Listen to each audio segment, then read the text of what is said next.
Hola mis amados, Dios te bendiga grandemente. Bienvenido a este canal donde aprendemos la palabra de Dios.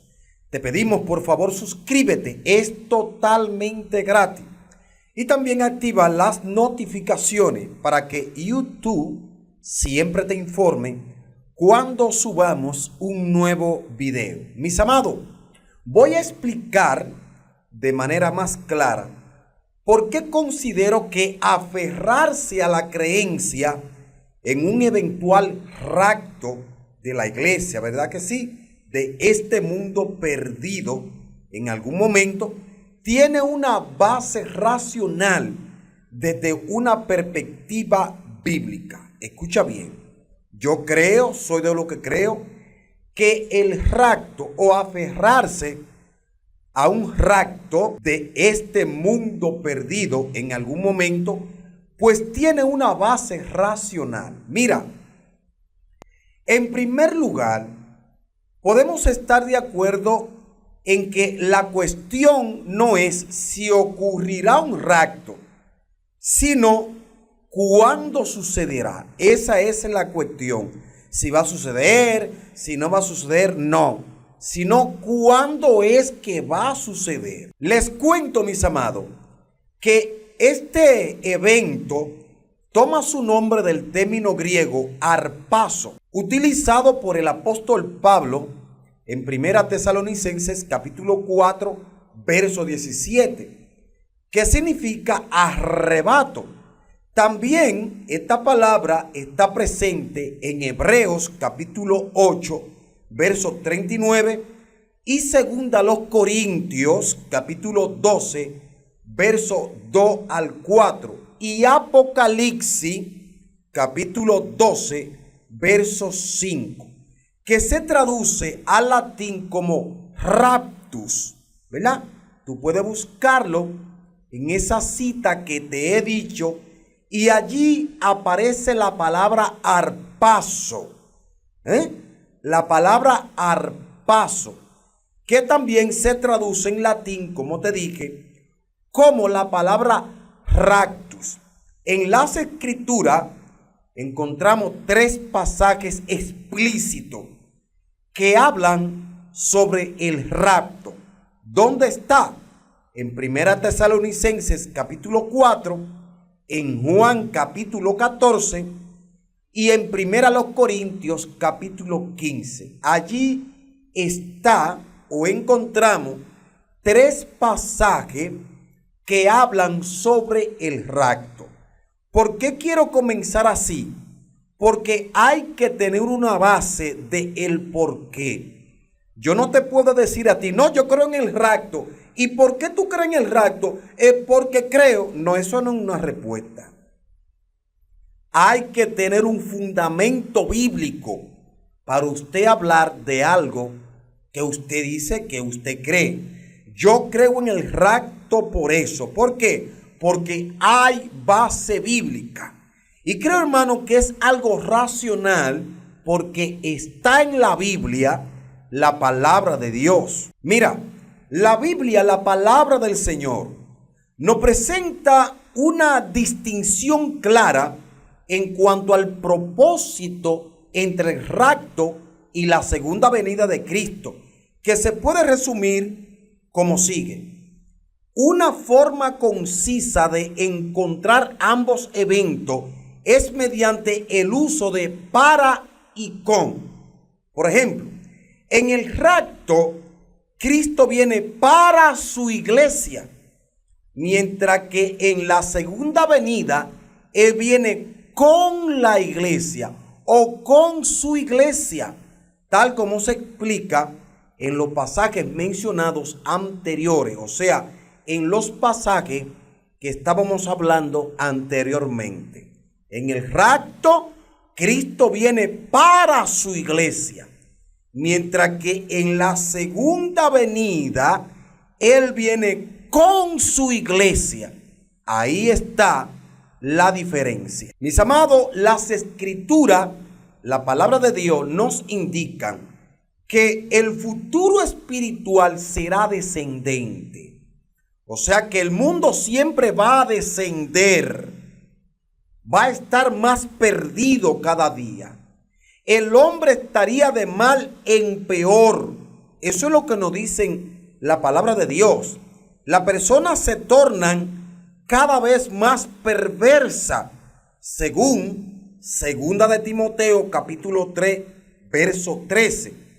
La vida se describe como difícil. Segunda de Timoteo capítulo 3, verso 1. Y la apostasía se manifiesta en contraposición a la fe. Segunda Tesalonicenses capítulo 2, verso 3. Además, la puerta angosta es transitada por pocos, según Mateo capítulo 7, verso 14. O sea, que esa puerta angosta, ese camino angosto, solamente lo caminan los cristianos. Mientras el camino ancho, el camino que es para todo el mundo, por allí va todo el mundo, ¿verdad? El camino ancho es para todo el mundo. Mientras que el camino estrecho, la senda estrecha, es una senda flaquita, es una puerta angosta. ¿Quién camina por allí? Por ese camino angosto, por esa puerta angosta, por allí caminan los hijos de Dios. Mientras, como te dije, el camino ancho es transitado por todo el mundo. ¿Caminas tú por ese camino ancho? Sal de ahí. Porque ese camino ancho va hacia la perdición. De manera que, mis queridos hermanos, las escrituras nos indican que el futuro espiritual para este mundo siempre va a ser descendente, hacia abajo. Mientras el futuro espiritual para aquellos que seguimos a Dios será angosto. Cada día más será más estrecho. Ahora bien, mis amados, la Biblia, la palabra de Dios, también nos muestra múltiples ejemplos de cómo llega el fin para un grupo específico. Su gracia se retira, las luces se apagan y la ira de Dios se desata. En algún momento, la puerta del arca se cierra bruscamente. Los elegidos son sacados de una ciudad corrompida que luego es destruida.